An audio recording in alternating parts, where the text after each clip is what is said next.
Good evening, everyone, and welcome to this latest edition of the Indica Books Open House with Otis. And we run this session every Sunday for the benefit of writers, authors, and generally anyone who's looking to improve their craft of writing, get feedback, and essentially interact with a group of other like-minded people and share their experiences on the art and craft of writing.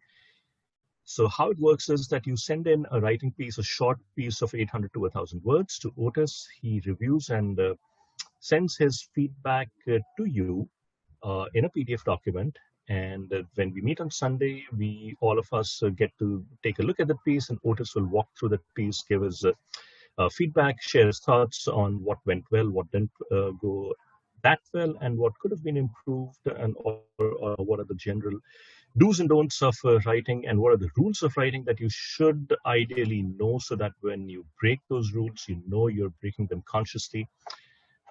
So we put up these videos on our YouTube, on our Indica YouTube channel.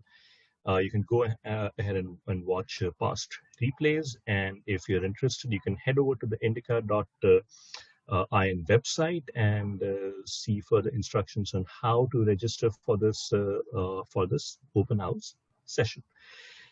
With that, I will turn this over to you, Otis. I believe you said you have 4 pieces that have been submitted for review today. Yeah, thank you. Yeah, I have a couple. I have 2 pieces. I have, I guess, 3 back pieces.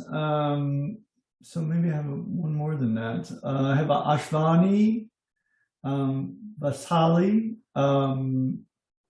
I have a book review from Ram, and a new piece from Ram, and a piece from Jay. Let's see if Jay is here yet.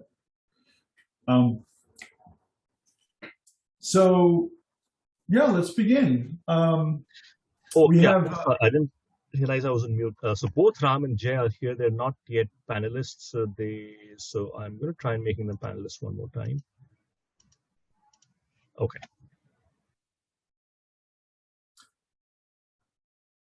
There's Ram. So, and Jay. Okay, and Abhinav, I'm sure you mentioned this, but we'll take. We're planning to take August off, like the French do. So they all go to the coast while their parents perish, usually in Paris. So we'll do something similar. So that means next week is the last week. So please get something in for next week, and we'll have a nice big week. It would be terrible to have it just peter away if I don't have enough works to look at. So hopefully y'all. Right. I'll send people a reminder in a couple of days so that they can get their writing pieces if they're planning on sending one, prepared and sent over. Yeah. I will send them by Tuesday. Yeah. Yeah. Okay, good. I sometimes, like when you realize, you're not going to have Otis to kick around anymore, then it's motivational, you just have one more time before the end of summer. Okay, so Ashwani, let's take a look at your piece. Where is that? Ashwani, how are you? I'm good. And how are you? You're looking good. Oh, thank you. Appreciate it. I'm pretty good. Maybe a little tired. It's early. So, will the month of August bring you to India also? Oh gosh, is it? I would love to come to India. I really would like to do that. I don't think so, because I'm planning on trying to get my pages done. I have some work that I'm trying to get to an agent, so 50 pages. I'm going to try and dedicate myself to that in August, and hopefully it's still cool enough in the mornings here for me to actually be in my office and type. But maybe next August. Is August a good time to come to India? Well, I can tell you it's better than November, when the crop burning in the north, really makes the air absolutely unbreathable. People get sick if they come from outside. So August is not too bad, except that at many places it is raining at that time. Oh, The winter months are better in the south. So it depends on where you're going. If you're going to the south, the winter months are better. November, December, January are good months. Mm-hmm. But they also tend to be expensive for hotels and transportation. So you need to plan in advance and book. Uh-huh. I think that the south is the Tamil region. Is that? Yeah, I mean, there are 4 major states, but then there are the small union territories and things also. But it depends on what you want to see in India.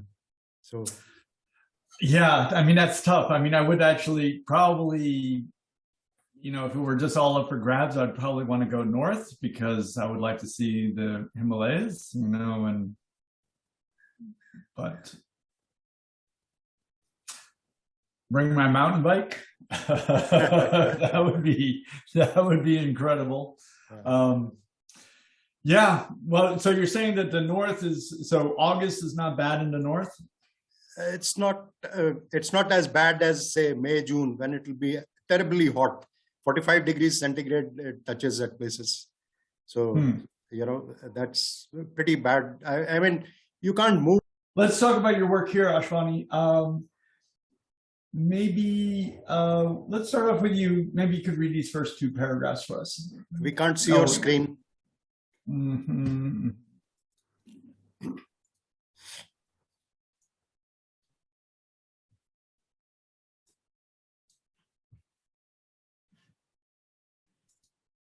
Should I?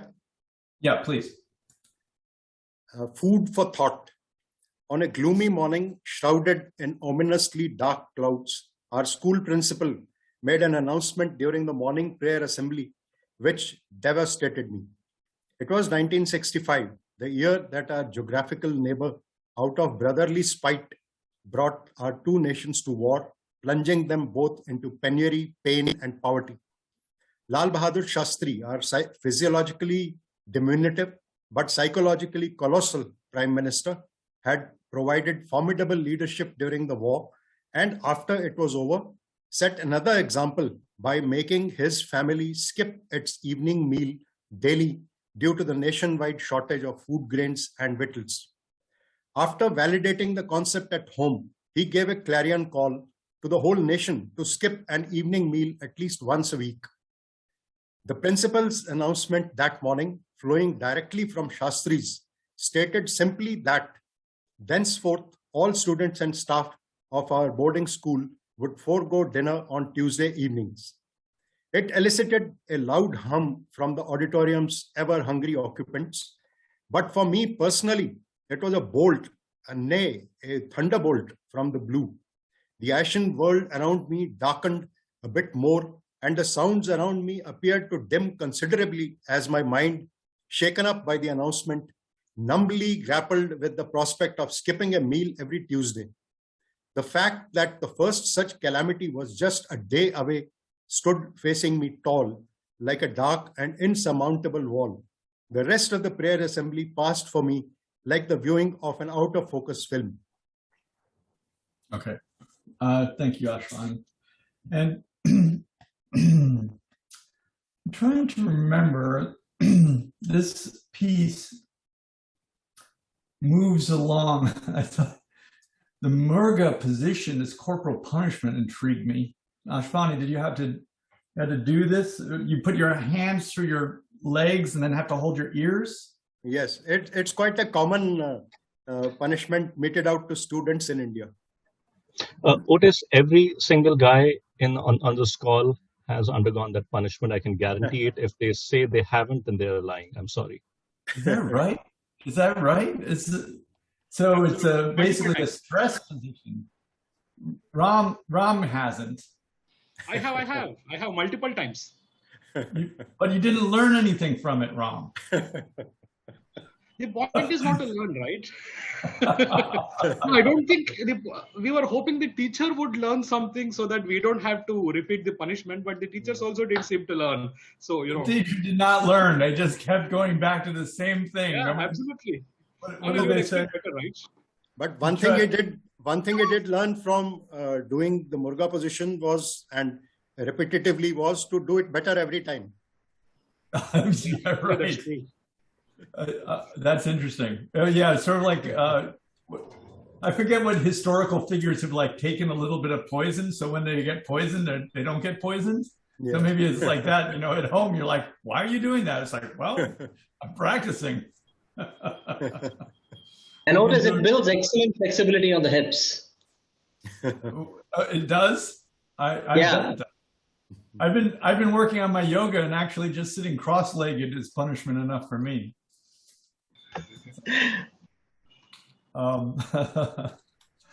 Well, interesting. I did go to English boarding school, so I'm familiar a little bit with these colonial type punishments. But I think I was just with a switch. I think I got a couple of beatings. Anyway, good times. Good times. I was the irascible Yank, as they say. So, Ashwani, I think the big thing for this piece is I really like the start of it.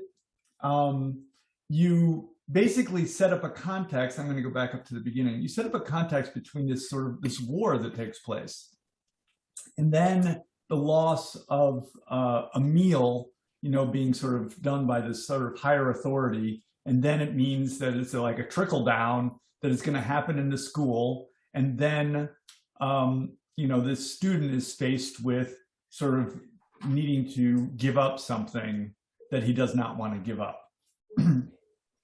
So I think that that's a great start. What happens in this piece, my recollection is it basically just stays in that focus point. I think it's something for all of us to learn, because it's so clear to me in this beginning that the student is lacking, the higher authority is doing it not because they're an authority and not because they're trying to be, holier than thou and all of that stuff. They're doing it, I mean, maybe a little bit, but they're doing it for a purpose, in order to save some resources that might be used elsewhere. And this student is, you could say selfish, but they're myopic, right? They're concerned with their little world. So this thing that comes from the large world affects this person in the little world. But what happens in this story is we only really stay in that little world. We don't finally explore what's set up in the beginning, the conflict of the beginning, which is for this character to need to explore this larger world, which they're not aware of. And I think that that's sort of, this story does not go there now, but I think that the setup really demands that it should. And it sort of reminded me, Ashwani, have you read Tobias Wolff? He was a teacher of mine at Stanford. He wrote a book called This Boy's Life. No, I'm afraid I haven't read it. I would suggest it to you, because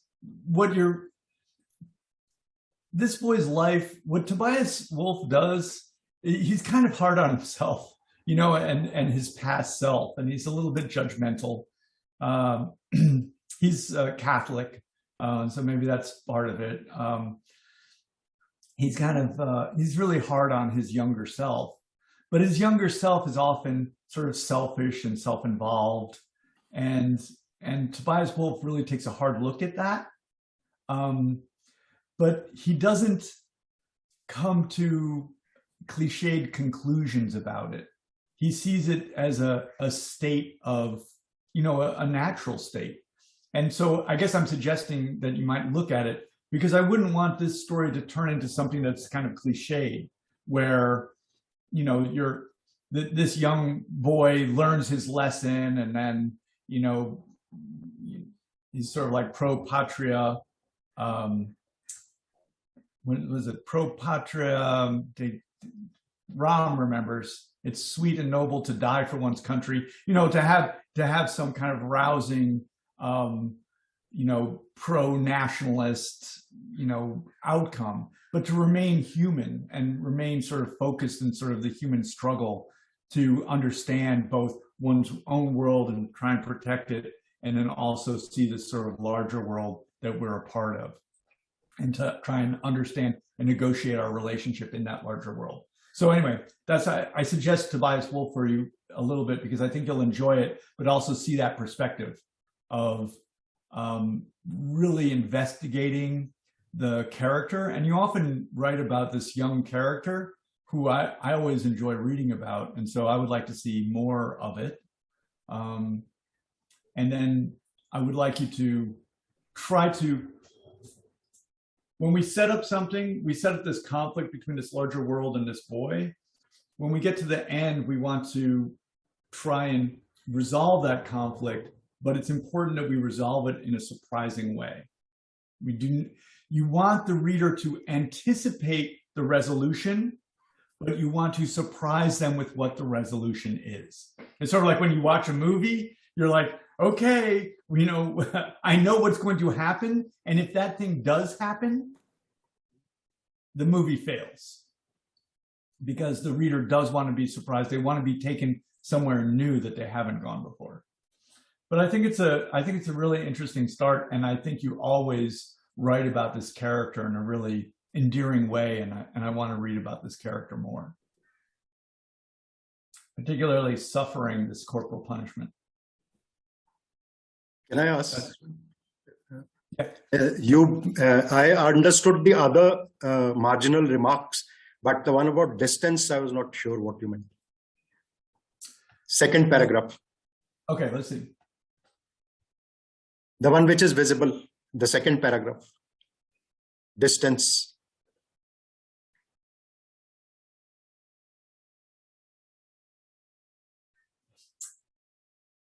Right, so distance means that it's sort of a moment where the language is elevating. So we're not really staying with the experiences of the character. And that's a choice that you want to think about carefully. For the most part, what we do is we establish a point of view character, and we want to stay with that character, because the primary experience that we want the reader to have is to basically like walk a mile in their shoes. That, I think, is the highest aim of our work, not to come up with philosophy or truths or any of that, but to create the ability for someone to escape their lives for a while and experience the life of someone else. I think that's a tremendous thing that we're able to do. So that comes from closeness. When I write distance, it means that narrative voice is becoming distant from that point of view character. In this case, they're becoming distant from that point of view character by elevating the language. So, you know, I do not feel like this is a young boy. It elicited a loud hum from the auditorium's ever-hungry occupants. Okay, so that's still the narrator, but the narrator is close in language to the character. There was a hum from the angry occupants, but for me personally, it was a bolt. Nay, now once we get to nay, we've gone up to here, a thunderbolt from the blue, right? So it was a bolt, nay, a thunderbolt from the blue. And now the ashen world, we are up here. It's beautiful language. I like it.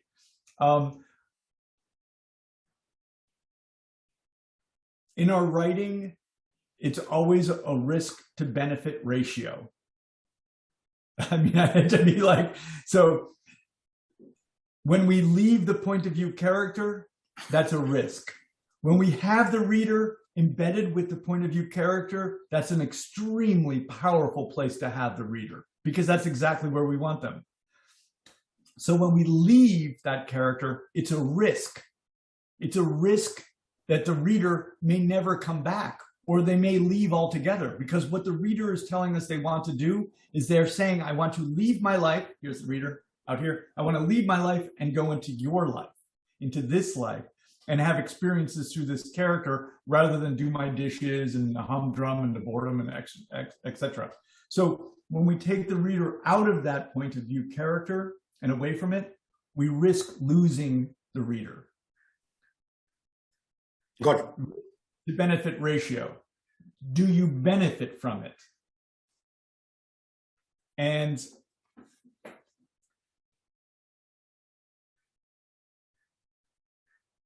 maybe, you know, like, so here, actually, this little section here, if I were to kind of evaluate what I would think that was going to happen here, is that this is almost promising me that there is this perspective. When you say the ashen world, I think you're now telling me what the theme of this story is going to be. Your narrator is coming to help me to say that this is actually viewed in a long period of time. I have another kind of consciousness, this narrative consciousness that can come in and interpret these events if needed for you. And I promise that there's going to be something that you're going to get out of it. So I could see it like that, but that doesn't actually end up happening. So I actually just mark it as distance here because it gives me a kind of sense of expectation for what the story is going to do. The person who can write the ashen world around me darkened, right? The person who can write that, I want them to come back and inform me of something greater than the limited perspective that this child can give me, perhaps. Anyway, that was a long explanation, Haschemyer. Thank you, Otis. Thank you. So it is something to come back to, you know, all the time. Risk to benefit ratio. When you do elevate like this here, you make a kind of promise to the reader. And so we have to fulfill that promise. This character who can talk about the ashen world around me, darkened, right? That person has to come back and inform the importance of this story for me. It's a nice start. I would like to see where it ends up going. When you really start to probe this character and what his experience is. Any other questions, Haschemyer? Oh, thank you, Otis. Thank you. Okay, thank you. Vasali?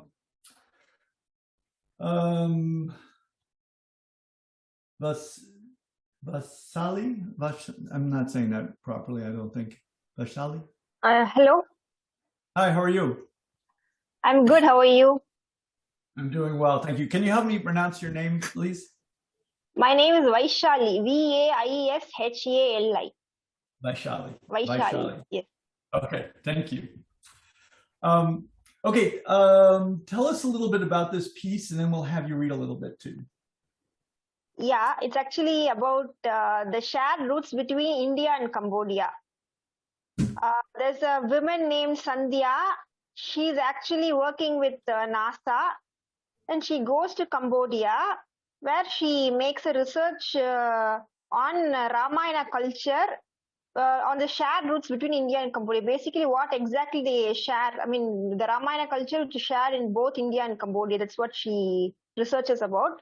And she meets a person named Pri Reem, actually. His name is Pri Reem. He was named after Lord Ram. Actually, Lord Ram is known as Pri Reem in Cambodia. And he helps her in doing the research. So that's basically the story. And what happens is Sandhya falls in love with Pri Reem, but she's unable to marry him because Pri Reem is in search of his long-lost twin sister. He lost his twin sister when he was a baby.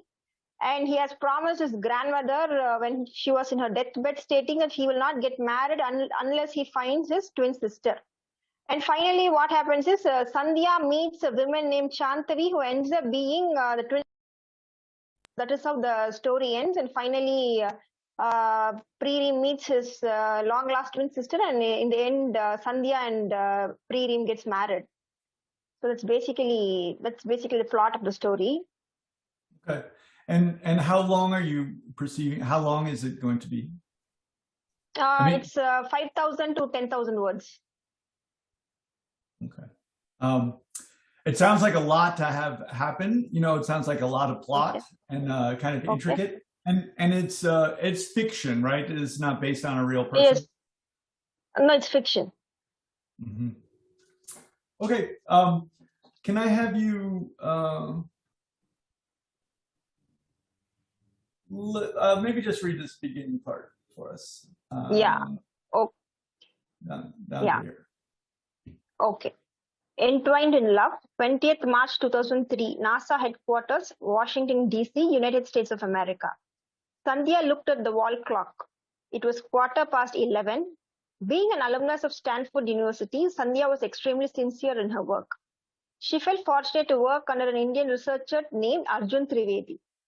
Sandhya took a sip from her cup of tea as she closed the book. She had a look of disappointment on her face. She took out yet another book from her shelf and began skimming through the pages until her eyes fell upon what she had been searching for. It was an article written by the great Cambodian painter Wat Ko Dol. Sandhya clapped her hands in delight as she finally discovered what she had been searching for. She kissed the sixth finger in her right hand. Being a lover of Ramayana, Sandhya had been studying and investigating the traces of Ramayana culture in all possible spheres of Cambodia. She zoomed across the vast corridor to the adjacent cabin, where Mr. Trivedi was busy on the phone. As he saw Sandhya's delight, he kept the receiver down and stood up in awe. He grabbed the book from Sandhya and jotted down in a writing pad the heading of the treasured article. This was precisely what he and Sandhya were looking for. That's excellent, exclaimed Mr. Trivedi. As he calmed down a bit, he mentioned, this article regarding the Ramayana culture in Cambodia will be extremely useful for our research. Sandhya nodded happily. Mr. Trivedi inhaled deeply and commanded in his usual bossy tone. Okay, yeah, just there. Thank you. Yeah, I know I had to draw with my mouse, and it doesn't work so well. Okay, thank you for that. Do you? One of my first questions was, this is taking place in NASA headquarters in Washington D.C., which I've never been to, so I don't know anything about it. Is there a reason that it takes place here? And do you know what NASA headquarters in Washington D.C. actually looks like?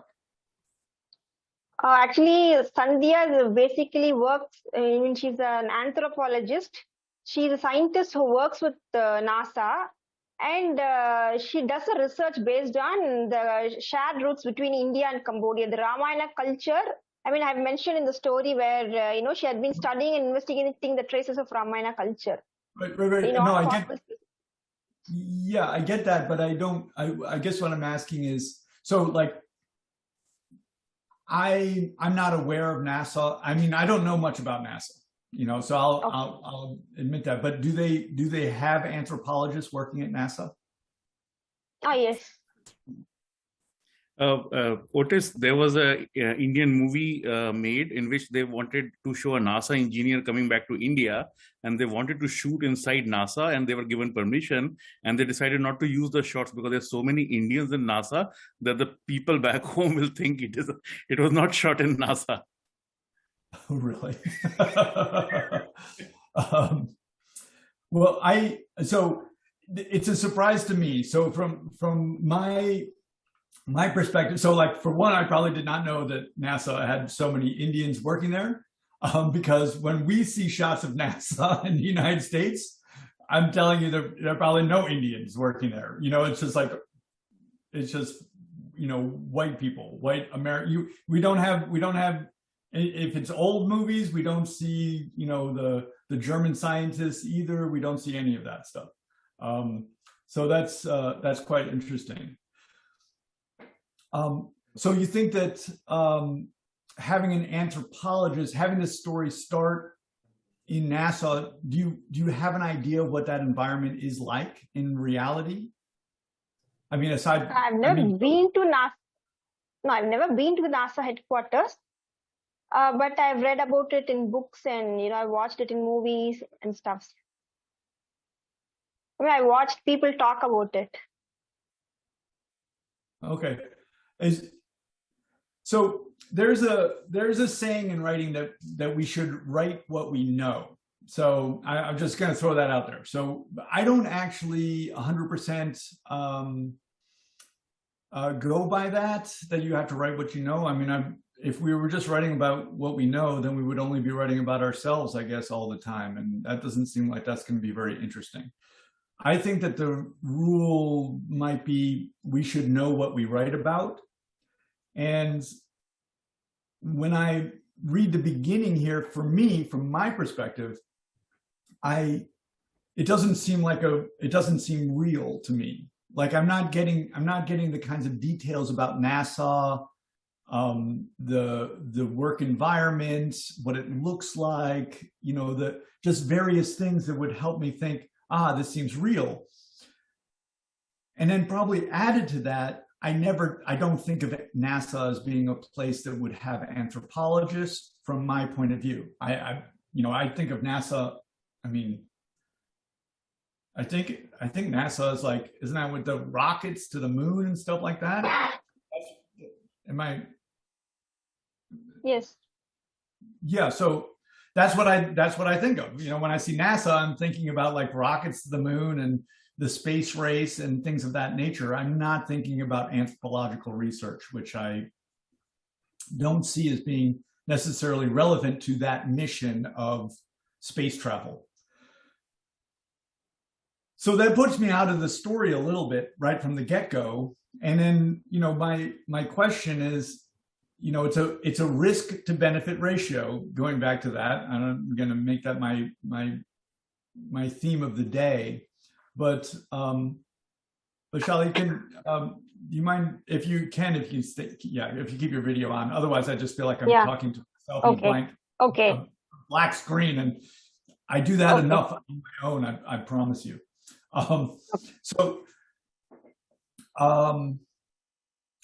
So the risk to benefit ratio is like, so it's risky, I think, to open up with these characters in NASA. Are you getting something out of it or not? Yes. Is it just a risk that you're losing in a sense? Because for me, it's losing me a little bit as a reader. So it's just something to think about. Our environments, and this is true for all of us, if we're writing fiction, we can place things anywhere. Basically, what we want to do always is we want to make the best choices for us and the story. Those are the two things that we would consider together. And the way I think of it is I want to, okay, I'm going to be honest. What I do is I try to enhance my strengths and I try to omit my weaknesses. Okay, this is my whole career is based on this. Enhancing and going to my strengths and not dealing at all on the page with my weaknesses. So there's a vast number of things that I know nothing about. I do not let anybody know that because I do not put those on the page. The very few things I do know about, I put on the page over and over again. Right? So Abhinav, does that make sense to you? Do you ascribe to that as well?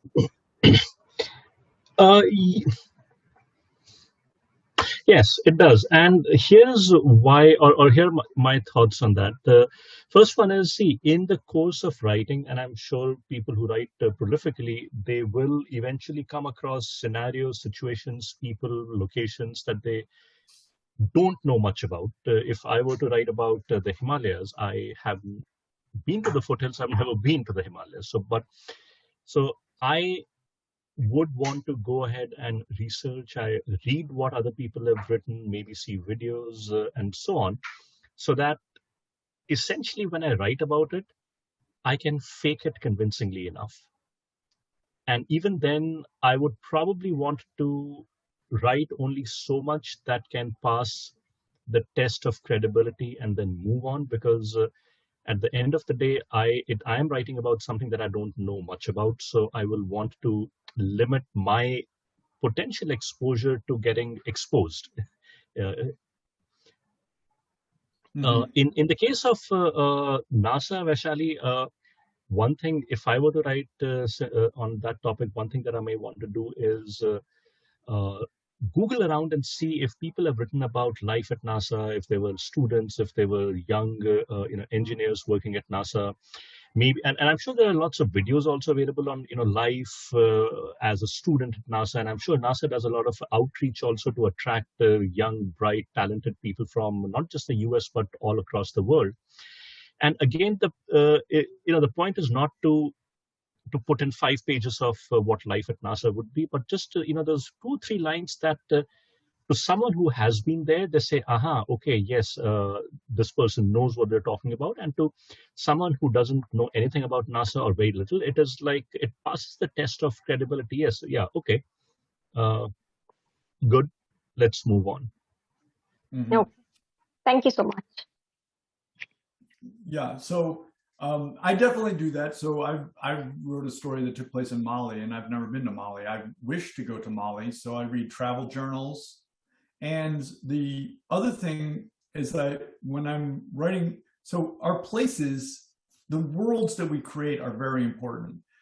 But I also understand that I'm a writer. So what I need finally is not to be there, but I need the words that describe the place.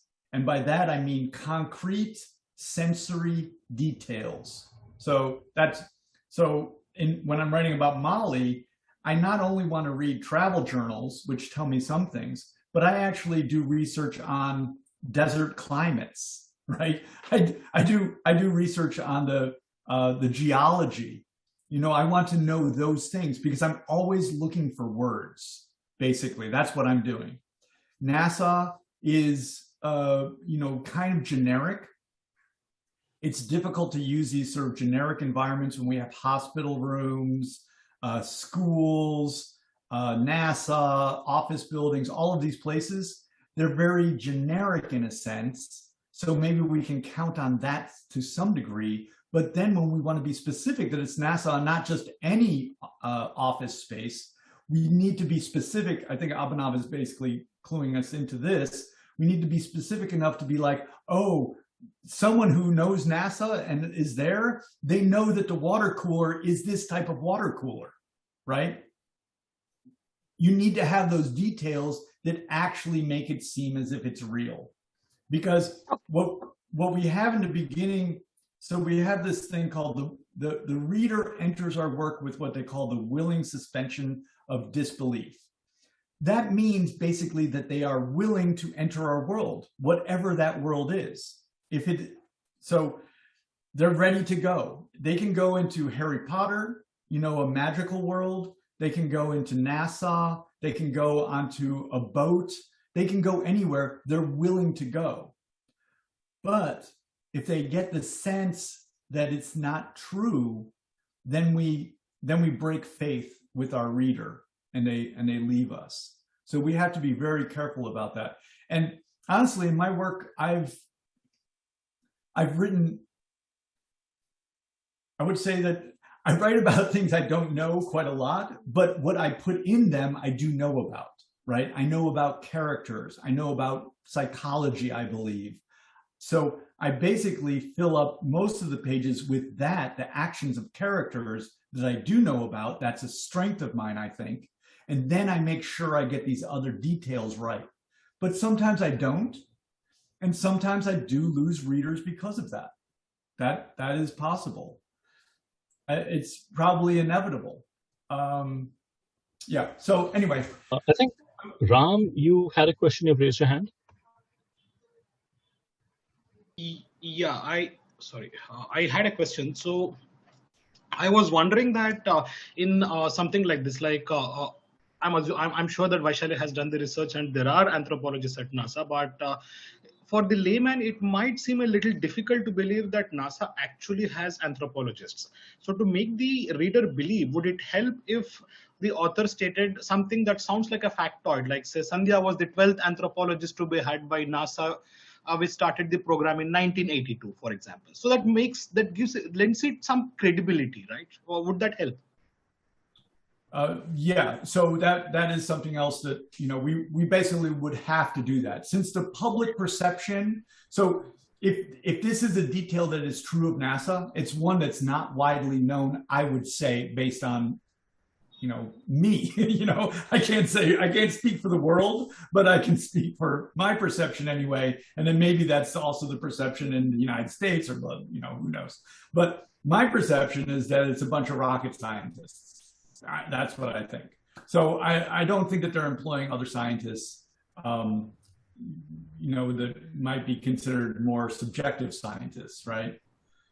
If that is the case, then, it's sort of like NASA has a paranormal, let's say they have a paranormal wing that no one knows about. It's like in the top secret branch. That's a different branch. That's a different branch of US military. Yeah. Yeah, right. But if it's a different branch, but let's say it wasn't, it would say in the top secret paranormal branch of NASA, right? Or in the extraterrestrial blah, blah, blah, like you would want to couch it in those terms. There's a very famous poet, a writer. So he wrote a book called Golden Gate. He was in San Francisco. And so NASA used him and other linguists for the Voyager missions, the messages which they recorded. So they had brought in some linguists. But I don't know if it was just for a specific thing, and then they just, so he, this fellow, he wrote a book later than The Suitable Boy. What's his name? Vikram Seth. Vikram, yeah. So he mentioned that he was brought in for that, and other linguists. So but that was one-off. So that's the only thing I can remember now. As an anthropologist. NASA does employ anthropologists, just to clear that up, but I am sure that is not we are not discussing that, but NASA does employ anthropologists. So you're saying that stating a factoid would help create that belief in the reader that, okay, this sounds true.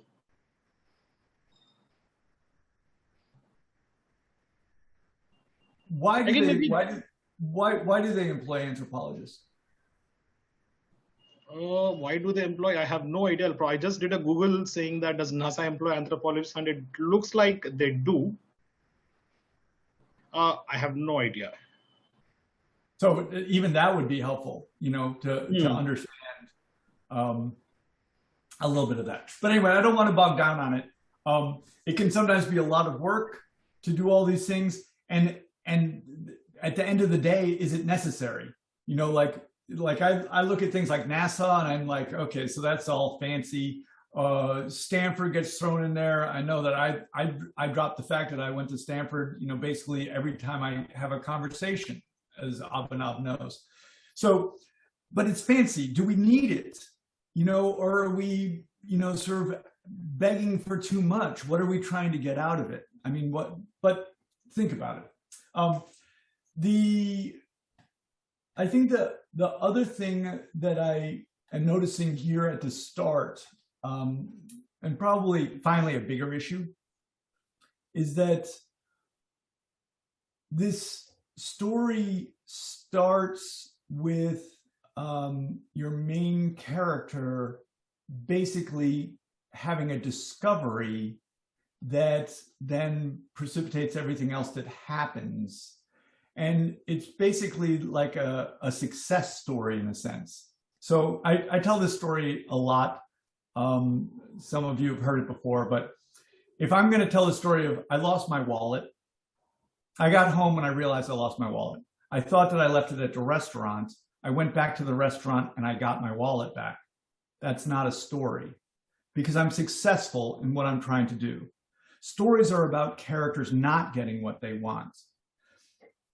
Generally, the way the story is constructed is that we create a conflict between the character and the rest of the world, which creates a question for the reader, essentially this, what's going to happen? So they're wondering what's going to happen. They anticipate something happening. And then, like I said with Ashwani, at the end, we surprise the reader with what actually does happen. And that is the story structure. Right now, what's happening is we're just basically following a trail in a sense. So I think it's a very, the plot is interesting and I like these worlds, but I'm not getting that. I would try and see what you can do to think about this plot, but then constructing something that feels like a story that creates this sense of conflict in the beginning, where the character is not getting what they want, but they must act in order to try and get it. That sets up this other sort of dramatic element that is, this is really, to me, it's a difference between typing out something and then constructing a story. A story is a dramatic event that draws the reader in because we wonder what's going to happen. That is what we generally consider the external struggle. But we also have to understand why it is important to the character. So we understand also what is the internal struggle. We want to set those up. In a short story, we want to set those up. I think we don't have a lot of time. I know you have a mandate where you have 5,000 to 10,000 words. I talked to the editor of the anthology that I think you're writing for. Yes. For me, 5,000 words is a long short story. 10,000 words is a short novella. Okay. I think we do better with a short story form if we can be more compact and more economical. And I also think that we do well for ourselves as writers if we set up the conflict and these issues early on, so that we don't just have something that's just trailing along as a story, but we have this dramatic event that's taking place that makes a promise to the reader. That's very important. The conflict in the beginning makes a promise of an outcome. Okay.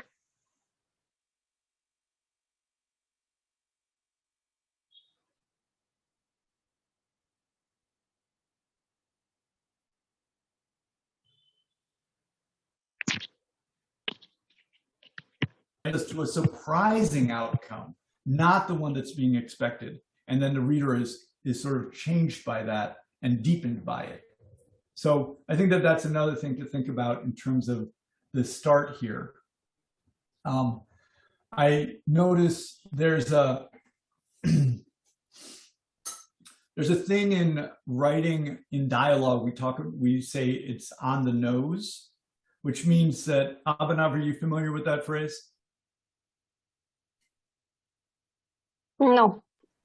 Which one? On the nose. When you say something is on the nose, are you familiar with that in dialogue? I've heard it. I've heard of it, but I don't think I can. Yeah. Okay. I mean, I don't want to guess. It feels like, I'm 100% sure. Like, when somebody bets on a horse to win, they say on the nose. Basically, he's going to win. That's what it means in horse racing. In dialogue, it means that characters say exactly what they mean. It's just on the nose. They just say, hey, congratulations, and they mean congratulations. And they say thank you, they mean thank you. It means that characters are talking to each other, but there's no subtext.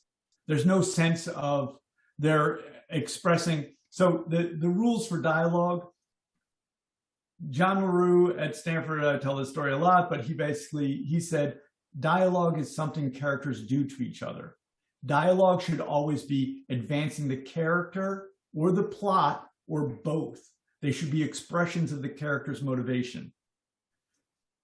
David Mamet says, characters do not always say what they mean, but they always say something to get them what they want. Again, expressing this idea of motivation. The characters here, I just noticed that the dialogue is on the nose. So what happens is that we just, without any subtext, we just get what we get. We're just moving along on the surface of events here. And what we really want to construct in the story is a kind of dramatic, a dynamic mechanism that suggests that in a sense, something else is going on, that we feel as if we're moving on this journey and we're going to be getting someplace. We're not just simply getting everything as it's going point by point.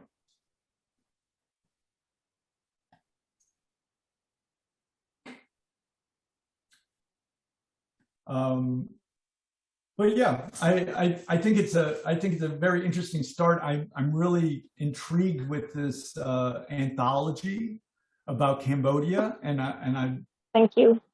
I am I'm frankly, pretty interested in this idea that NASA is employing anthropologists, and so I would like to know why. And then I would really like to know how this research, perhaps that's going to be taking place in Cambodia, somehow has some relevance to NASA, so that because I guess they will be paying for it, So that's really, really intriguing to me. Thank you. Even the issue with the linguists is also interesting to me too. Do you have any questions on the piece? Actually, what I wanted to convey was, Sandhya actually she loses her car keys inside a restaurant, and it was retrieved by the person to whom she falls in love with that person. It is retrieved by Preereen, and that is the moment she falls in love with him. So that is the reason why I made Sandhya lose her car keys in a restaurant, so that that is the reason why she meets up the person, and that's the reason why she falls in love with him, and to bring the stuffs like that. Well, going back to this idea, we think about the character, we drive a story with character. They walk into the story like this. They are a person established, they have their backstory. They come to the story and they're confronted by something. Okay. When they're confronted by that thing, they are impeded from getting what they want. They've been going through life rather easily, usually. So the story platform is this. They go through life rather easily. The story starts, however, when they're confronted with an obstacle towards getting what they want. That's the beginning. And the story begins in force into the middle when the character makes a commitment to challenge this obstacle in order to get what they want. That's the driving force of story, generally, it seems to me. And so we usually establish that, even for ourselves as a writer, by establishing what is the external conflict, on the outside, what is the character trying to get? And we like to have that be as tangible as possible. I've heard it said that in Hollywood, producers of movie scripts, what they want most in a movie script is that the external struggle be for something that's tangible, not for love, not for abstract things, not for peace in the world, not for self-actualization. Self-actualization is usually actually the resolution and outcome of many stories, but the producers of Hollywood scripts want something tangible that the reader is clearly trying to get. The reason they want something tangible is so that in the course of the movie, you can see that the character is not getting it.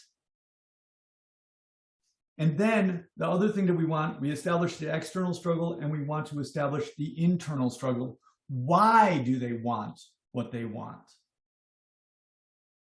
So that the reader comes in both anticipating that something's going to happen, they wonder what's going to happen, and this is very important, I'm going to draw a plus mark, they want to know what's going to happen, plus they care.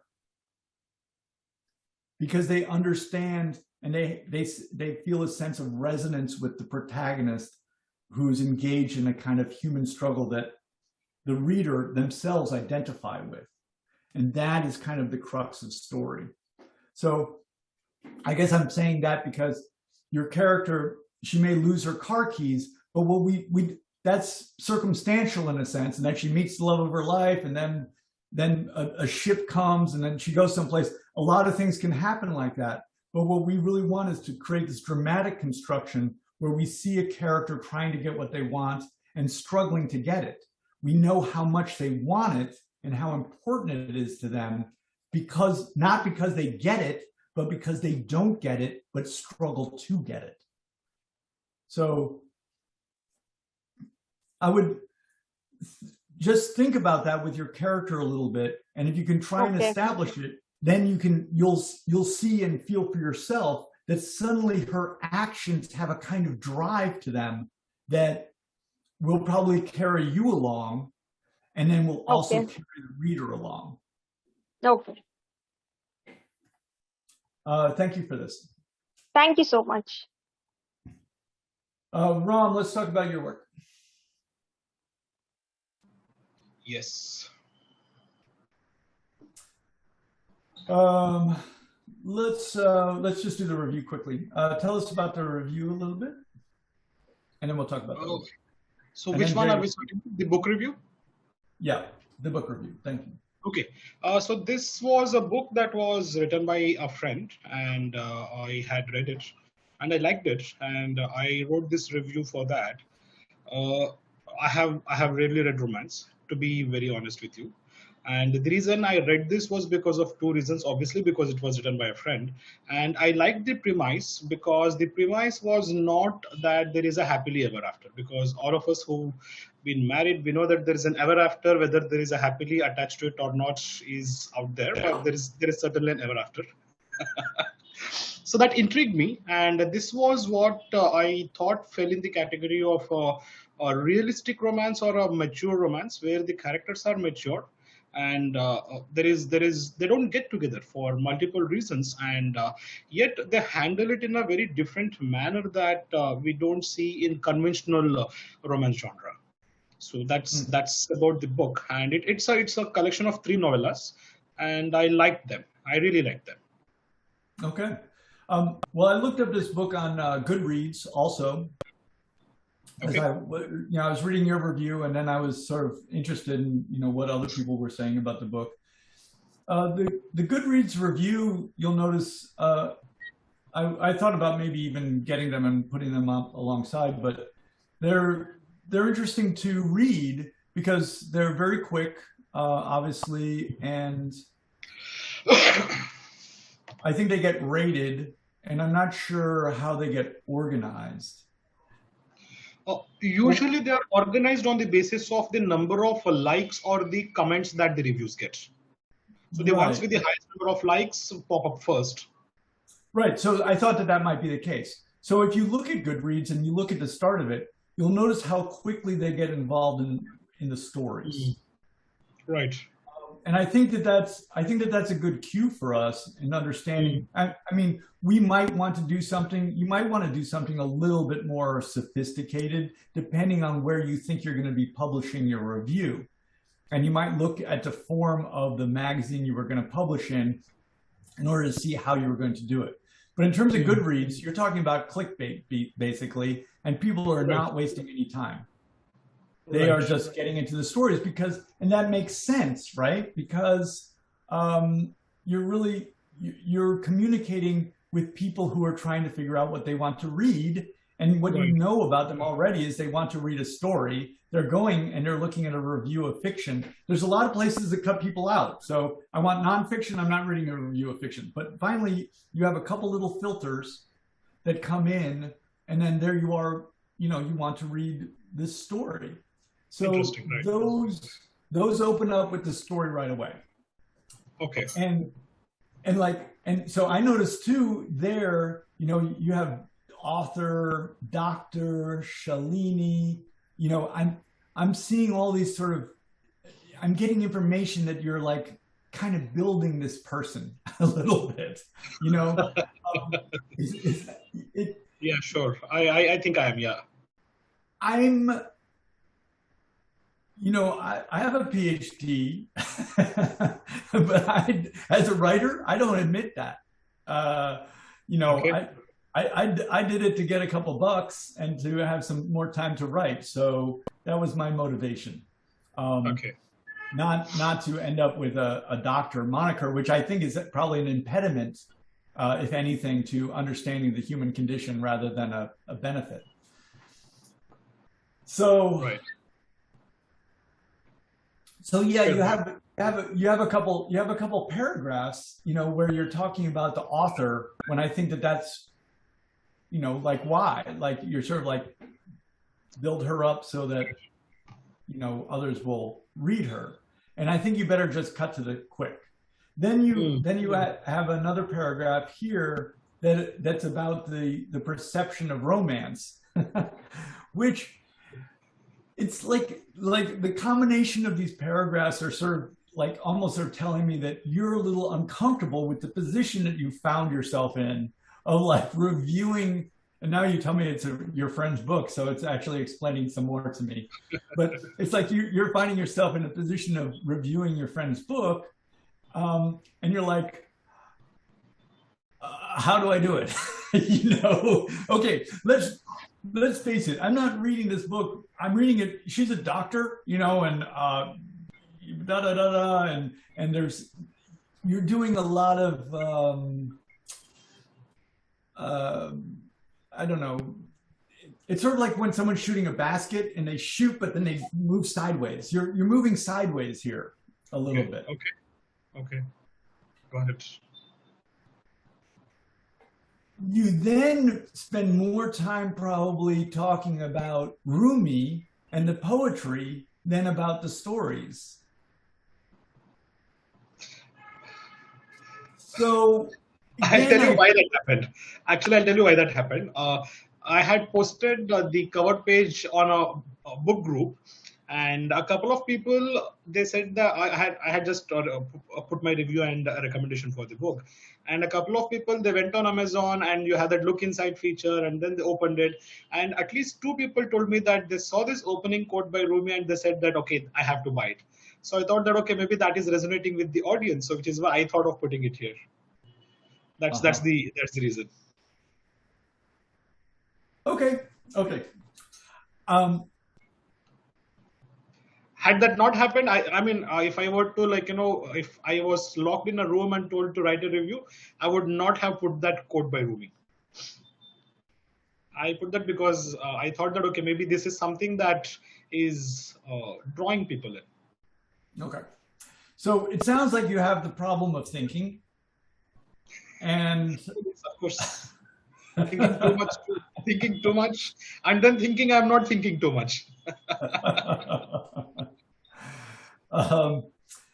Yeah. So I think to me, I would jump into the stories, but to me, the most interesting thing about this review is that you're a man who's reviewing this book. When I looked at Goodreads, I didn't look at obviously all the reviews. There's who knows how many, but they're all being reviewed by women. Oh, I think okay. There is a feeling in publishing, at least in the United States, that I'm aware of, that more women read than men.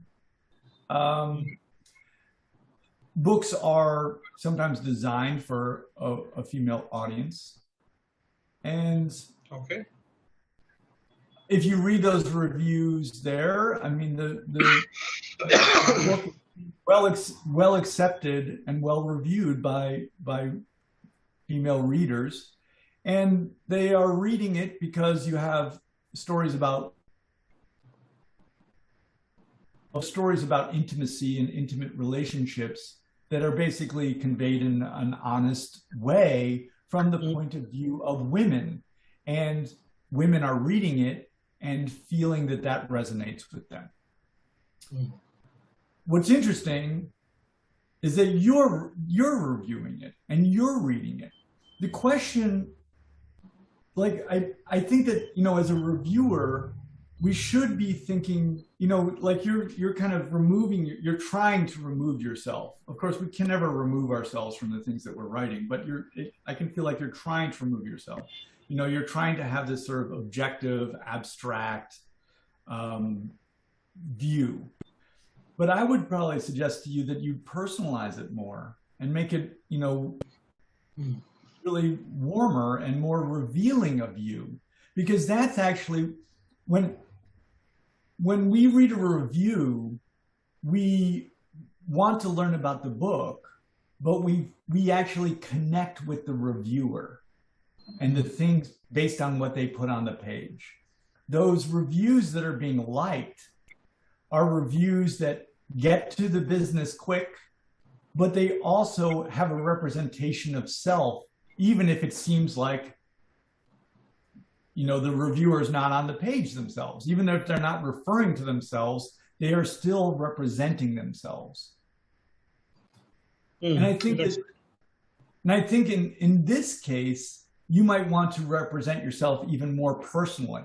You know, that this book is accessible and, you know, to women is, I think, established, maybe. But I'm actually interested in what your read was of it. You know, as a man, reading 3 novellas about female protagonists involved in intimate relationships from others and from a perspective that you would not necessarily feel that you understand, but maybe you do. All of that is tremendously interesting to me. It also means that in a sense, your review can be something, it can suggest that this book is what authors, I will tell you, but certainly publishers want, is they want to have a breakout book, okay? So publishers know, as I've said before, they know how many, so they look at the past year, and then they think about their list for the next year. When they look at their list for the past year, they know fiction for women, fiction for men, you know, nonfiction for women, nonfiction for men, and then whatever, self-help, you know, the vast majority is self-help. So they know what their list is. They know how many people bought in each single section. They know that every publisher is going to fill up those rows too. The question that they ask is, will my book that I'm going to publish compete with the books that they're going to publish in this row first? Then the next question is, can it maybe break out? So will it get the same numbers as last time? Will it compete? Get the same numbers as last time? Will it do better than last time? They don't.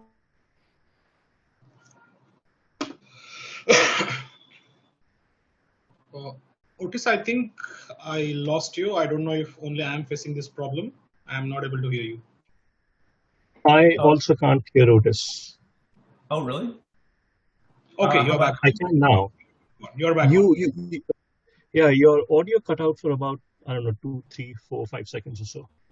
Okay, well, I just answered all of your questions and I can't really remember what I said.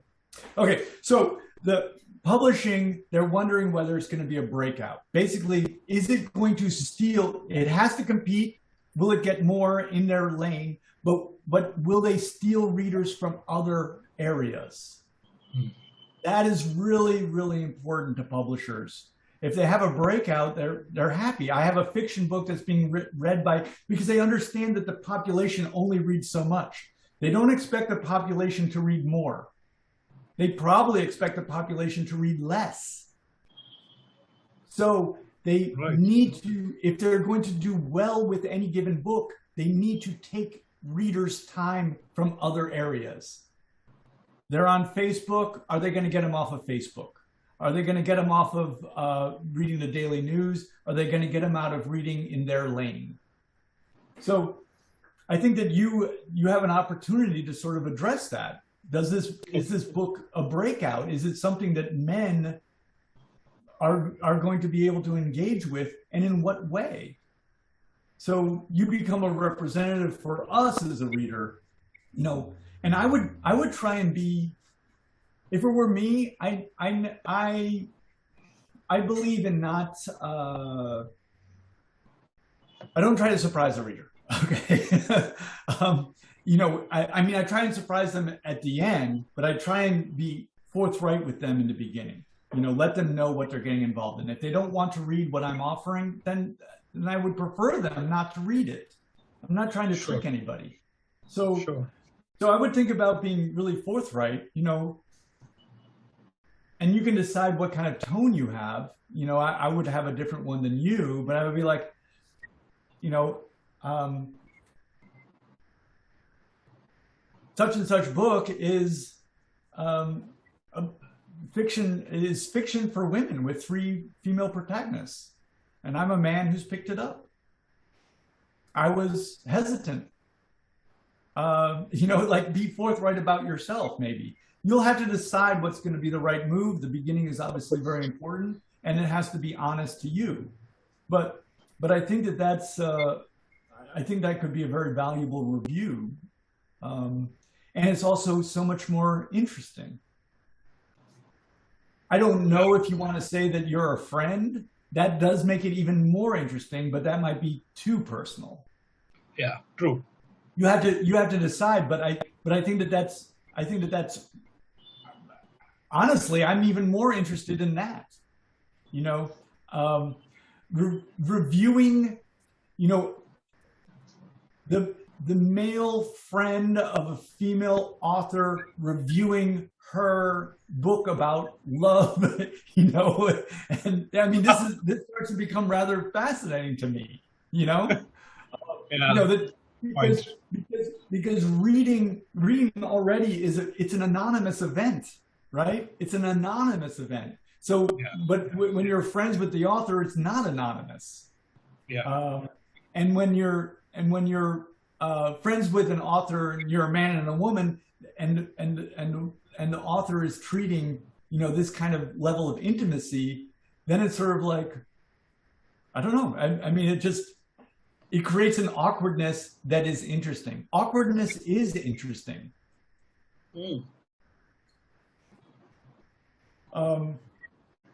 I think it's fascinating in a way. I've thought this for a long time. We'll go to movies. I think we don't even go to movie theaters with other people anymore, but we go to movie theaters and we see outrageous things on the screen all the time that we never talk about. We share it as a cultural consciousness, and yet we don't discuss it. Yep. Right? That's pretty fascinating. That's a little bit of the situation you have with your friend, right? And every author has that a little bit with any of their readers, because there is this intimacy, and sometimes more so than other times, particularly in stories that are involving women and love in this case, those intimate relationships. So interesting. I think you have a fascinating avenue for writing a tremendous review. So I would maybe take it. It's what they call in the news. I think they call this your angle. What's your angle? What's the angle? Yeah. Right. So I think one more thing happened when I wrote this review. So I read the pre-publication draft of the book, by the way, the edited pre-publication draft, and I really liked it. And I read the entire book in one night. I really found it that interesting. And then I wrote the review almost 4 months after I read it. So I think that probably again put some distance between what reaction I probably had when I read it.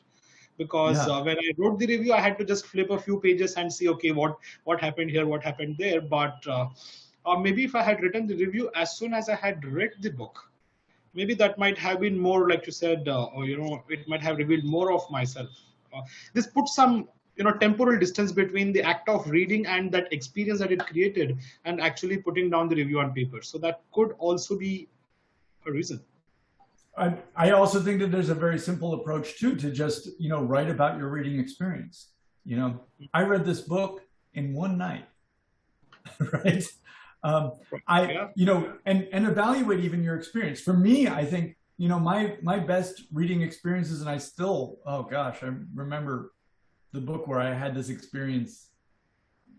Maybe it was good and not good at the same time, since it was Ian McEwan that I was reading, but the sense of being let into a secret world. Oh yes, and I feel like this book offers that. And then the question is whether being let into this secret world reveals something to you about yourself. That you're let into something that you don't know about. Basically, you're being brought in. But you're being brought in through the protagonists, these female protagonists, and being able to go through those worlds as them. And then how does that change you, basically? because that's what the reader is always looking for in a book. They're looking actually to be changed. The consistencies of character we say in writing is that the one thing a character does not want is to change. And the one thing that happens in the story is that they must change. Right? Yeah. The story of a character going through life and not changing is not a story. So the way we get to experience a story and basically, live through a verisimilitude, this journey towards change should also transform us. So the success of a book is, are we transformed?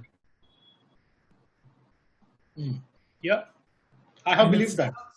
It sounds like you had, I will say that, I've said of a number of books, like people will be like, what do you think of that book? And I'll say, well, I read it, I don't read every book. I'm going to tell you the truth. I'm no longer a kid who feels obligated to read every book I start by any means. Yeah. So if I've read it, that means something major has already occurred. Something very good has already happened. Anyway, I look forward to seeing this one again, maybe. We'll do that.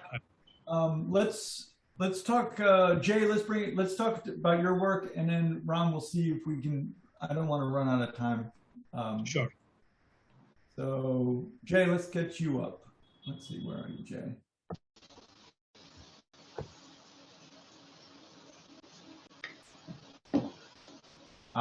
Jay.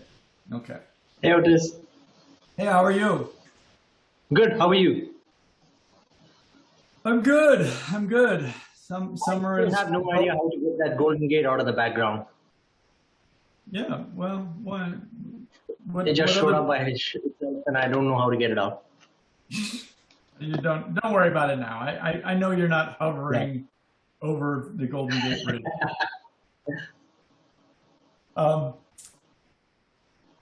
So this story, yeah, okay. Well,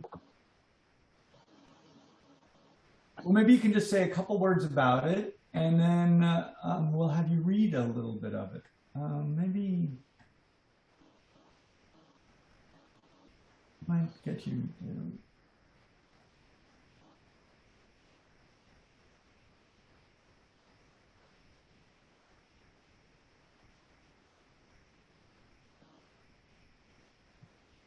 Okay, I'm gonna actually, maybe I'll have you start reading from here. And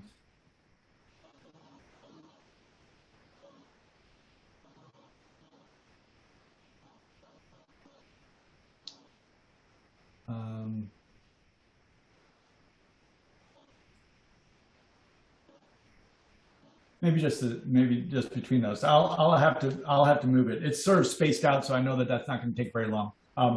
Yeah. So just read this section and then tell us a little bit about it. Mm-hmm.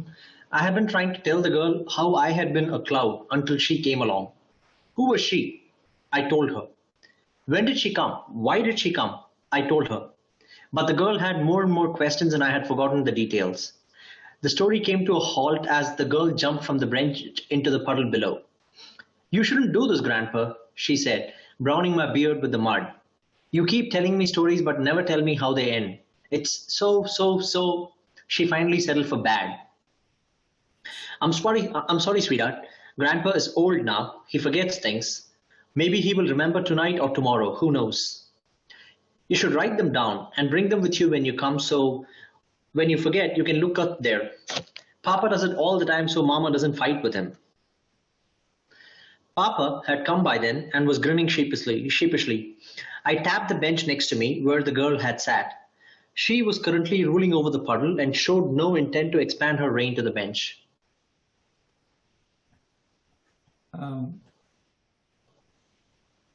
Let's have you read. Let's have you read a little bit more. Okay. Okay, so I continue from where I left off. Yeah. Okay.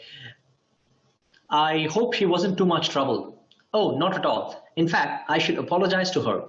That's the third time I've told her a story without an ending. I keep forgetting things. Oh, the shock in his eyes lasted less long than the sympathy that replaced it. It's nothing. I always remember it, though a little later. It actually comes back much later, and even then only as flashing images, not as a continuum that a memory ought to be. Happens to the best of us. His attempt at consoling me cloaked an attempt to assuage his own fears about his impending old age. It will catch up to you, young man, in a decade, maybe two, depending on how you live those years, but it always will. I did not tell him that. Okay, thank you. And then it goes on. We hear, I think, from the person Papa about stories, right? He talks kind of at length about stories.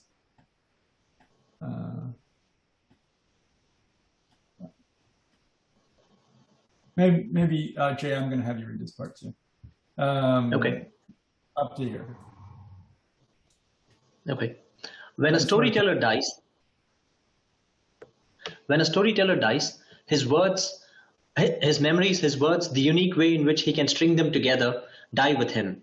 A story written down becomes an echo, a long resonant voice of the storyteller who entertained audiences with his words, making them fall in love, bringing them laughter, scaring them in the darkness, making them mourn for the death of a character they never met, saving them from tall bridges they want to jump from, and giving a reason for people to want to live. But for this, the story has to be written down before it dies and before the storyteller dies with it. I have seen how my girl listens to you. She comes back home and tells us with her eyes opening wide the story that you tell her. It is yours and yet not so. The words are different, of course, but also the gait of the story. It moves faster and has more cheer in it. The elephants that come in her story are bigger and wave their trunks a little more frequently. The trees in her story have less of a conspiratorial spirit and more of the charm of a park slide. Her mountains are seesaws that go up and down, but her story too comes to a halt because yours does. And this is why stories have to be written down, because even after the storyteller no longer wants to or can tell the story will live on, giving him a new life. I don't know. In my bloated head, writing something down is an admission that you will forget it. But seeing as to how I'm already there, maybe it's time to shed the ego and pick up the pen. I feel a muddy kiss on my cheeks as the girl walks off with her father, leaving the smell of petrica on my cheeks. Her bye-bye grandpa peeks its eyes into my thoughts and retracts. Okay, thank you, Jay. Yeah, tell us a little bit about this story. What were you going for here? This is a story about an old man who is supposedly walking in a forest towards his house in the hills, and there he reminisces about both his wife who's living in that house in the hills, and also a girl he met in the park bench. What I was going for with this is that none of this is actually true. The old man is somebody who used to be a storyteller or writer and has subsequently lost his wife and taken a deep dive into schizophrenia. So the forest, the mountains, the rain, the smell of petrica, it's all in his head. There are only two real things in this entire story, the man and the Papa character, who is actually his doctor. The doctor's attempting to bring him back to reality by letting him go with the flow, by visualizing things about his wife, by thinking about a fresh new character of a girl, so that the doctor himself could have a character as the girl's father. Okay. And so yeah. Okay. Well, is he actually in a forest or is he in a hospital? He's in a hospital. The forest is his imagination that he's in a forest. I mean, he's just lying down in a bed, but he thinks he's in a forest. He thinks he's walking. He thinks there are these other characters. There are these lights in the mountains. All of that is him thinking about his past and thinking that it is happening in his present. Which is why in an earlier part of the story, I had mentioned that he's not able to remember if he's already had that conversation with his wife or he wants to have that conversation. Right. I like that. but I did not, there's nothing here that really clues me into the reality that he's actually in. Yeah, because it was just the opening, so I thought I would rather keep it for a little later. Yeah, well, but that doesn't, like, to me, it never, so like I'm within the reality that's being expressed. So there's a saying, I don't know whether it will apply here or not, but you can think about it. I have these little, maxims that I say for myself that like help remind me of the lessons that I so easily give to others. But it's, readers do not read to discover what is happening. They read to discover what's going to happen next. So I did have a little bit of that. Like was, but, on the other hand, sometimes I think that we should be aware of what is happening,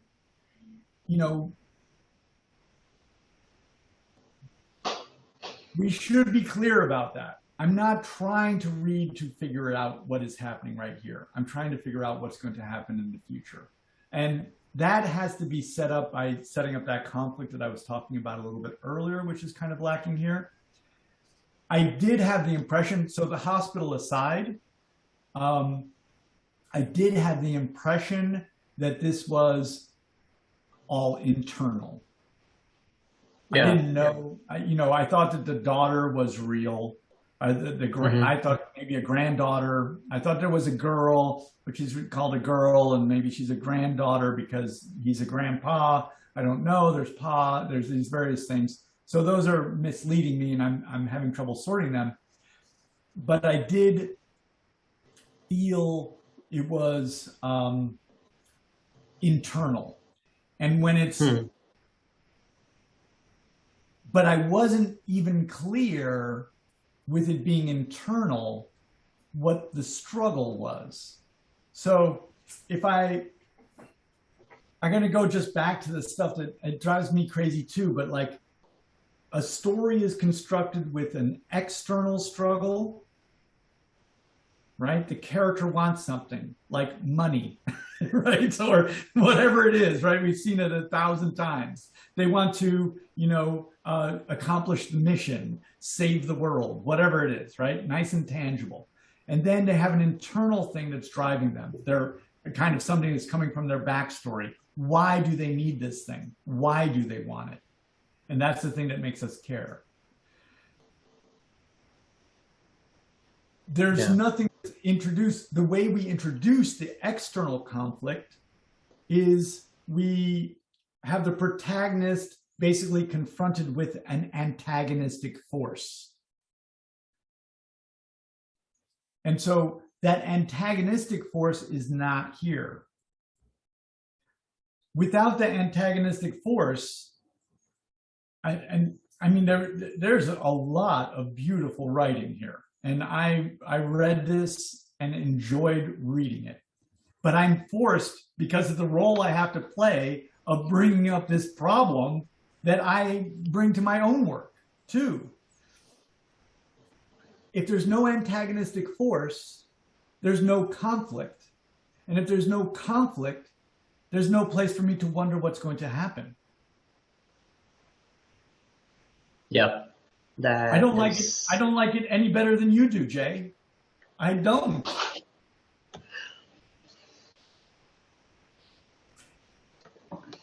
And if I don't understand the internal conflict, the internal struggle, I also then fundamentally don't care, because the internal struggle is a key for me to so the external struggle is specific.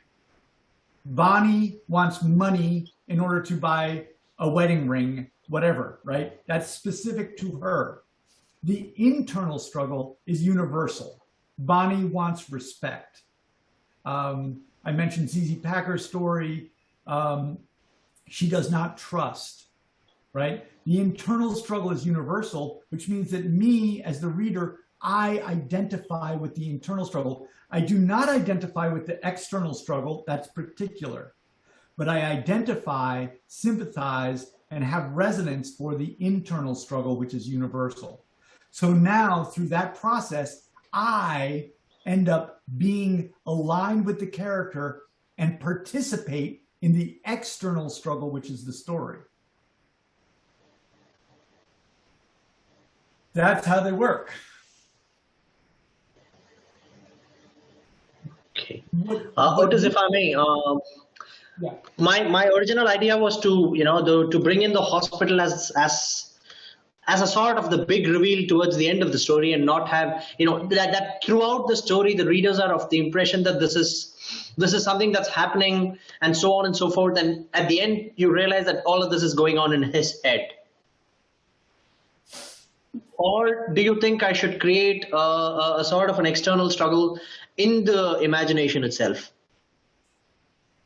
So I have nothing to guide me except for these rules that I hate as much as anybody. But I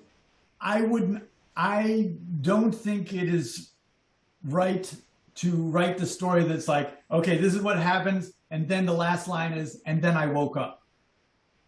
Okay, and so what you're describing about the hospital is like that. I read the story, and then I woke up, right? Because I'm having the experience. I now realize that everything that's come before is a dream. I now realize that everything that came before was, you know, an unreal madness or what have you. And now this is reality.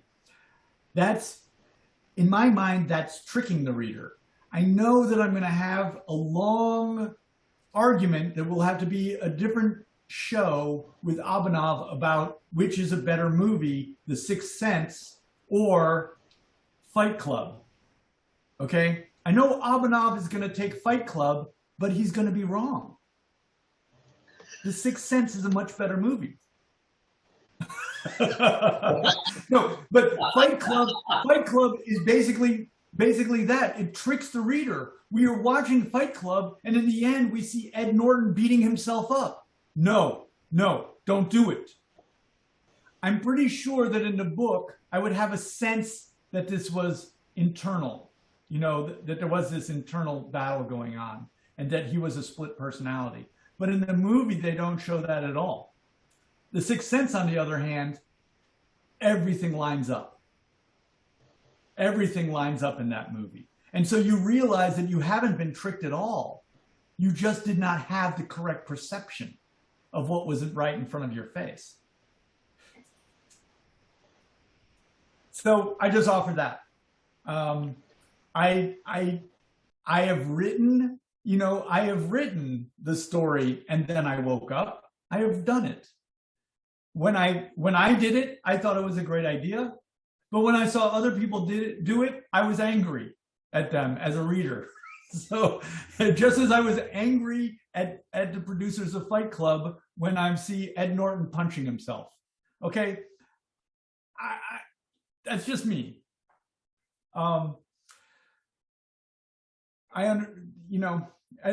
think you explore some beautiful ideas here, and I think in some ways it's an homage that you're writing to being a writer, and I like that too.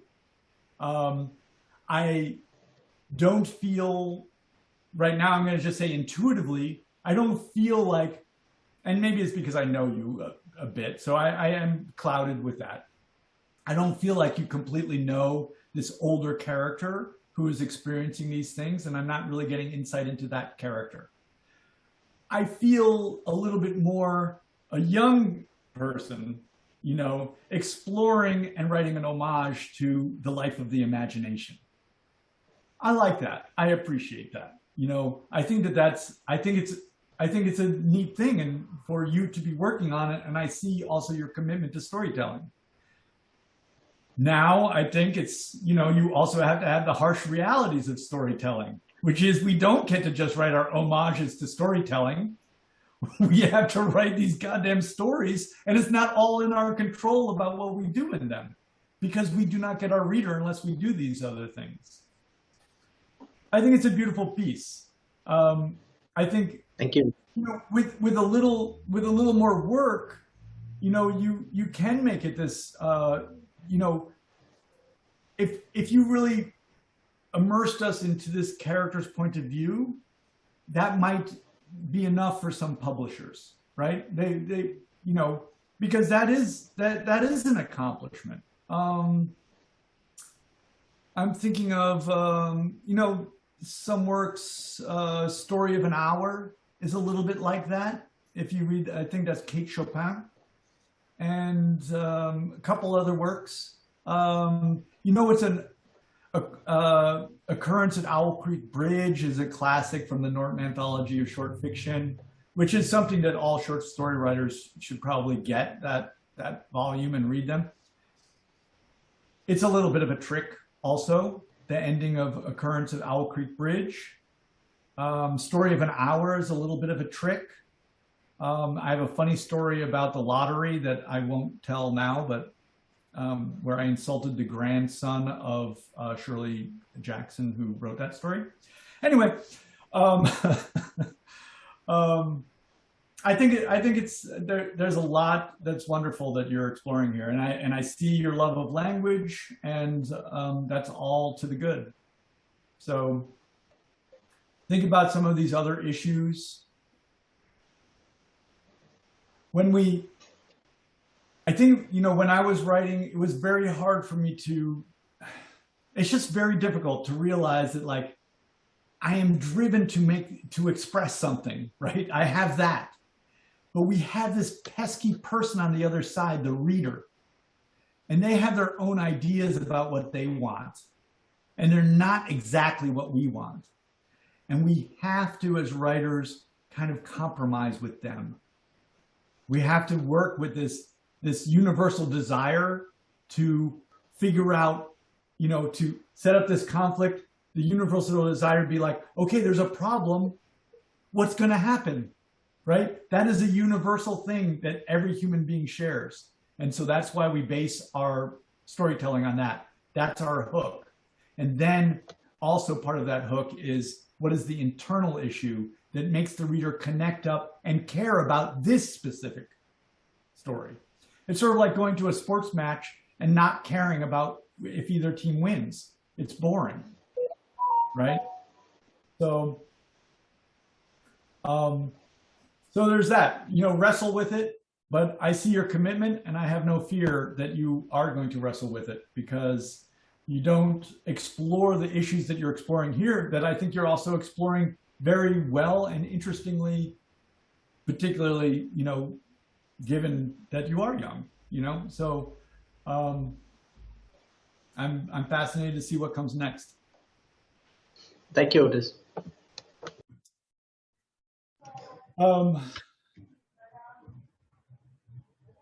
That's it, right?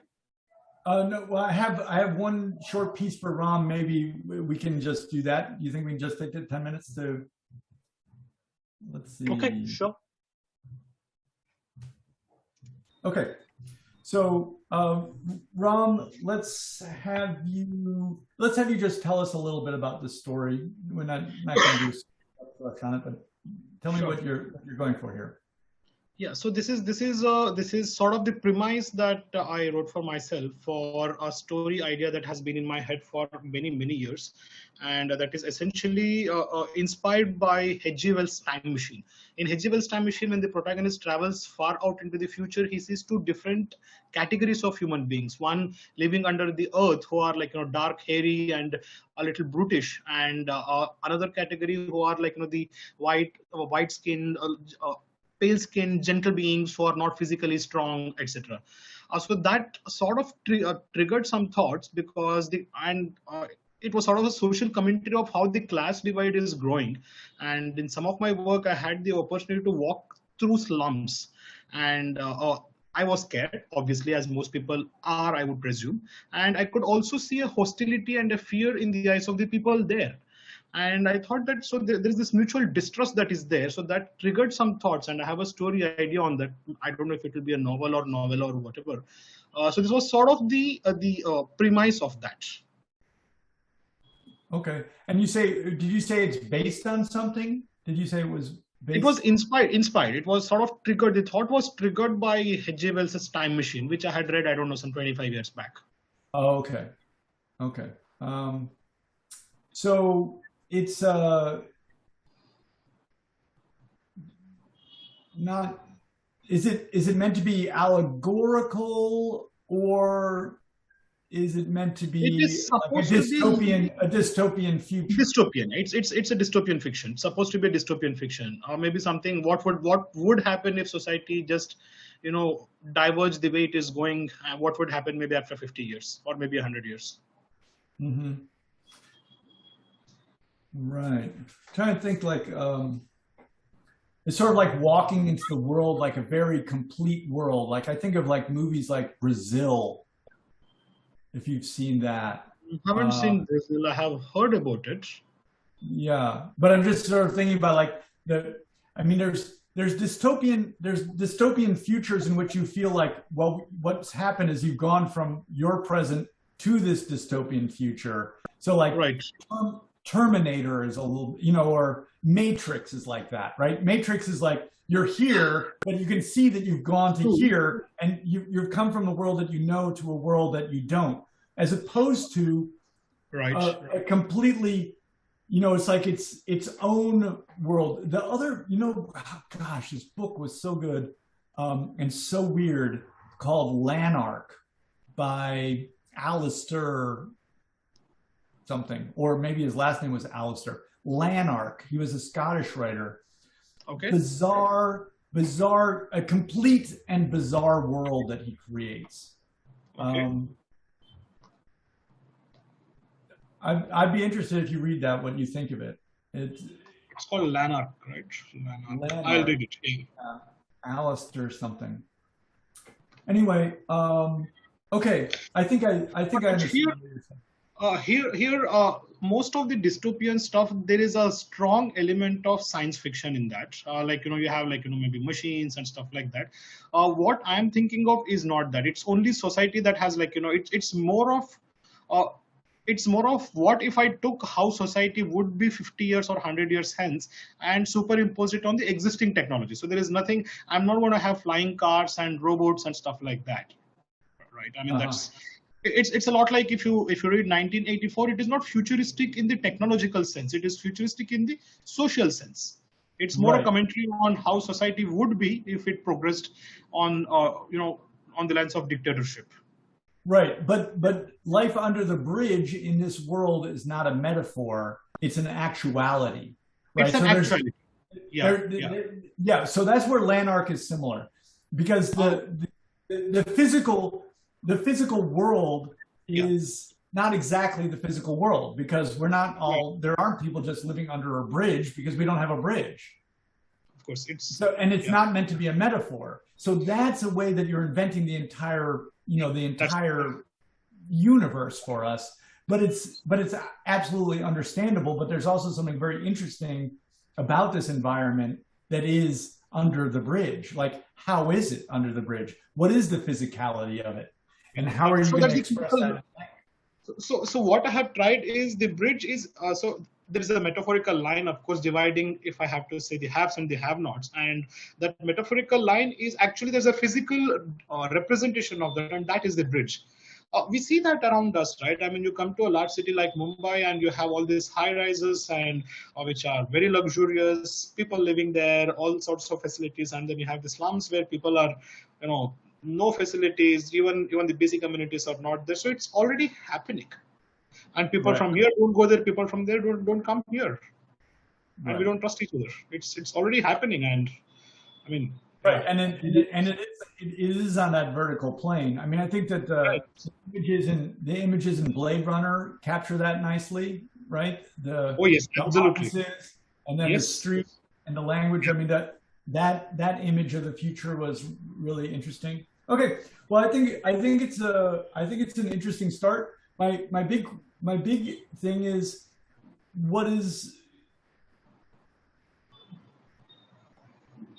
whose story is it? Who's our character? Who's the reader attaching to here? The way we're getting it and the way it's written is simply, I simply don't know, because you're switching the point of view, and you're doing it. So it's always risk to benefit ratio. But like I'm saying, a story, we start with this external conflict. Okay, this is a thing. It's specific. And then we have the internal conflict, which is with a character. I, as the reader, associate with that character. When we switch points of view, there's a risk to benefit ratio. If I'm identified with one character, I care about them, but I don't equally care about everyone. It's an issue of point of view.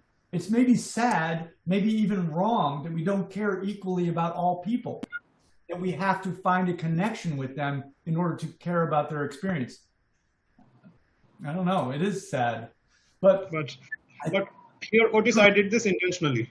Here I did that intentionally, because I didn't want the reader to attach themselves to these characters, because these characters are giving the reader, I'm expecting this to be a much larger work, maybe 10,000, 30,000 words. I don't know what direction it will take, but it will be a much larger work. So these 300, I think it's about 300 words. These 300 words give a fisheye view into that world to the reader. So it's an introduction. It's instead of saying that, okay, this is how the state of affairs is in 2100, I'm giving this situation. I don't want the reader to attach themselves to either of these characters, because these characters are not going to appear again in the story. I want the reader to attach themselves to the situation that is there, to the state of affairs there. I did not say that I did not believe you had a reason for doing it this way. No, I'm not justifying. I thought I knew, because the moment I wrote this, I knew POV is going to come. Then I thought about it. Then I said that, okay, if this is the direction in which it is going to go, then maybe it makes sense. So I don't know if it makes sense. So that's the question I have for you. Does this line of thinking make sense? One thing I've noticed in my vast amount of years dealing with myself, basically, is that I'm able to justify every choice I make. And often, I'm able to justify things that I didn't realize were choices I made. But once I'm made aware of the fact that I made them as a choice, I'm still able to justify them. I am that quick. I'm just going to risk to benefit ratio. Am I going to read something I don't care about? If I don't care, so I struggled with this because I don't want to do what the reader wants me to do. I just want to do what I want to do. I don't want to do anything for the reader at all, basically, in my heart. So it's taken me a long time to get to the point of being at peace with working with the reader, who is in fact just like myself. They're not different. I am reading because I want to escape my world, but I also want to benefit from the experience that I'm going to have in this other world. I'm going to be experiencing something that's difficult, but in safety. So I actually have two consciousnesses as I'm reading. I have mine that's safe, but I also have the consciousness of the character that I'm aligned with. And I feel like I'm going to learn something about life that's going to make me better prepared. I mean, in a way, you know, we're reading to benefit ourselves. We're not reading, as I say, sometimes we don't read in order to read about an experience. We read to have an experience. An experience means learning, you know, and being changed from that experience. So it's a risk not to do it. Do I read this first page? I mean, when I read this first page, I don't know where I am. I don't know who I'm aligned with. Okay. When the reader attaches to a character, it's a risk to benefit ratio to take them out and put them into another character. True. We do it. There's no doubt. What we want to gauge is the risk, and the risk is losing the reader. If we never try to have the reader attached to and care about any of the characters, then we're risking them never even being engaged in what they're reading. Is that risk? Do you want to take that risk? Are you getting enough out of moving back and forth to justify that risk?